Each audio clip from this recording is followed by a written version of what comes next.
driving this 2006 LBZ. This has a LLY front cover on it, compressor cover. We just got it together and we're diagging the tuning that's on the truck. We don't know whose it is and that doesn't matter. So what we noticed is we're in tune 5, so DSP position number 4. This is switchable tuning. What we noticed is anytime you tow into the gas just to drive normally, the turbocharger almost runs all the way closed, and you can hear it in the truck. Just a little bit of gas, it's literally almost shut. So the turbo's just singing going down the road, trying to generate 6 or 7 psi just right off idle, which is a little unnecessary for the truck. But the bigger concern is, and this is a big tune, but the bigger concern is what happens to the turbocharger vane. And so turbo vane positions over here, 70%, 60%, so they fluctuate up and down. This is actual and desired. So the desired's in the white and actual's in the light blue. So when you tow into this truck pretty hard, what's going on is the turbo is trying to control, the variable turbo is trying to control how much boost is going to the motor. And the turbo opens up when it hits its desired amount of boost and then starts to close down to achieve a higher boost pressure. So it'll fluctuate and hover around a certain value. But if I'm going to command 10 psi and at a given fuel rate and a given vane position, once the turbocharger hits it, then it's satisfied and it won't close down any further. Well, what we've noticed in this tune, and this is what broke the first turbocharger, is that it cycles the turbo vanes wildly when it just an acceleration. They open and close, and I'll explain why as soon as you see what I'm talking about. So we're looking right here. I just accelerate easily, and you see them cycling all over the place. It's not floored, and I wasn't changing the gas pedal, so we're around 50% throttle. No, APP. God! So on a LBZ Duramax, that is truly half throttle versus like some of the newer trucks. You'll see no, God, APP please, of, no, 85%, and no, that's technically floored. But this is realistically half throttle. So those turbo vanes are sweeping open and closed, and they're doing that because it's hitting a predetermined max value. And the turbo's under boot. It's not hitting the desired boost. That you want Boost pressure. So it tries to close even further, and it's riding on the max value. So the ECM tells it to back away from the max, and that's what you see here. It's just cycling up and down. You can hear it in the truck. Forever until it breaks the compressor shaft all the way off. So it looks like they're commanding about 30 psi. Turbocharger can't get that done. That's gauge pressure. Turbo can't get it done, so it goes up to its max position. It doesn't get it done. Hits the limit. Opens the turbo up. Boost lowers a little bit. ECM says, hey, I still need to be at 30 psi. Turbo goes up to the full closed position, up to the closed max. Doesn't get it done, and it just sits there and goes through that vicious cycle that oscillates. And the ECM has a little feedback circuit in it, PID circuit, that stands for proportional, integral, and derivative. And that little feedback circuit tries to hone in the VGT position so tight to hit a desired boost number that in this exact case it causes harmonic oscillations, and they don't dampen themselves out. And the real problem is when the turbo snaps shut like that and then goes open and snaps shut like that, and it's under a pretty extreme load, the back pressure exerted on the motor, which is seen by the head gaskets and combustion and cylinder pressure and everything else, is not good for a diesel. It wildly varies. So a lot of times it ends up pushing the head gasket out. So we'll go full throttle on this road, no traffic, and you'll see it even does that full throttle, which is even worse because cylinder pressure is at its highest and does it through peak torque.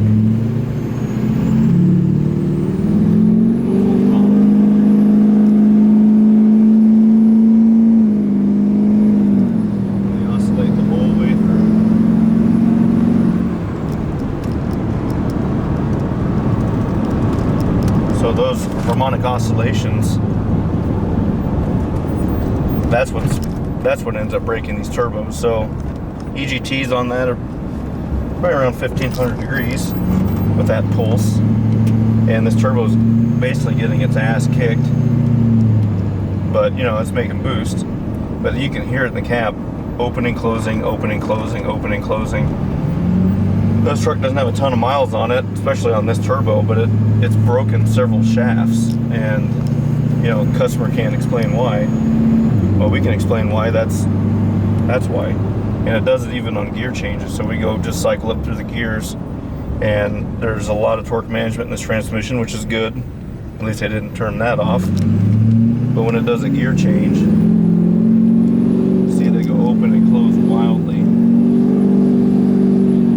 We're not even full throttle. Just cycling, open and closed.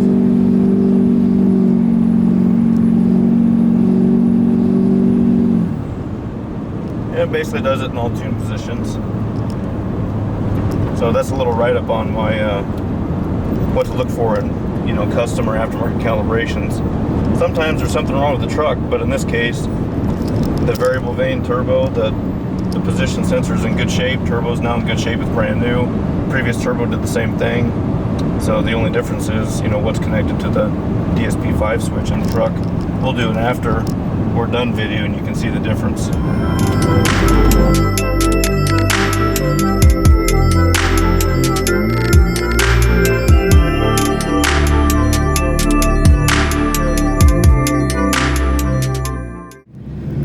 Okay, we're back in the LBZ again. This is after we did the as-found data, and then we re-tuned the truck, and now we're taking it for a drive.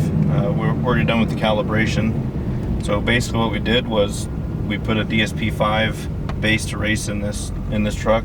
It's got high idle on tune position number 1, and the user can also, when he's towing, he can use tune number 1 as to engage the turbo brake function, and then tune number 2, tow only with no turbo brake. Tune 3, economy, which is like 70-80 horsepower above stock, and then tunes 3 and 4 progressively uprate the power.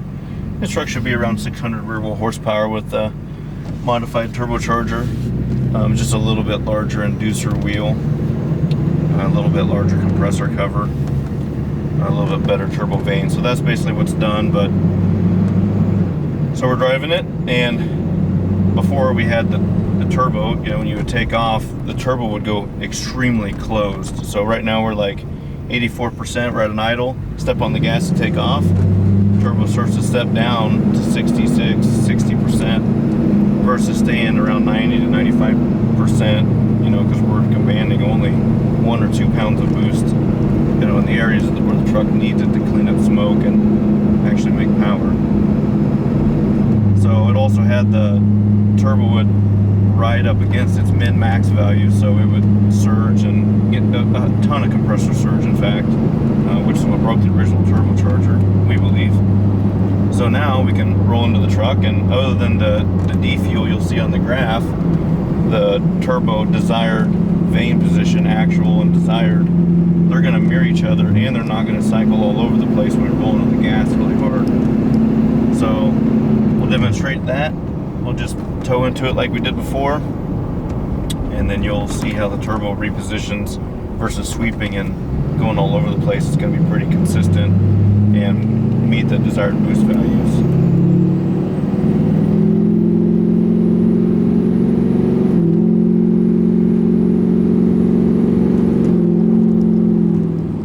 So it's nice and smooth. The spikes are during the gear change. So during the gear change, the motor takes some fuel out, and correspondingly it takes a little bit of boost out, and the turbo, to make that happen, it has to, you know, open the vanes up, which is what the drop is. But you don't see the vanes sweeping and cycling, open and close, open and closed, open and close.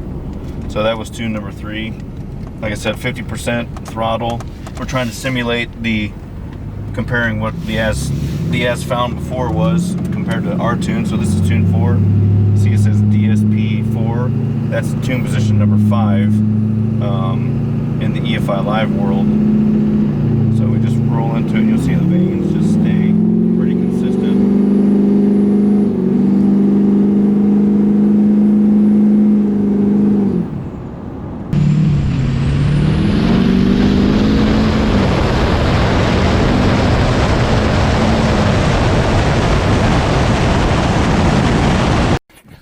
fast as fuck, boy. Still fast as fuck, boy. Come get some. So boost hits its desired value. We've basically built the histogram to determine where to set the vane position, keep dry pressure in check, keep boost pressure in check, keep the smoke load down, keep the truck really clean, and keep it making a ton of power. So instead of beating the turbo up, now we just keep it moderated so it makes only the amount of boost that we're asking for without riding on a vane min and max table to beat it up. That's pretty much all we did different in this one. That's all I got.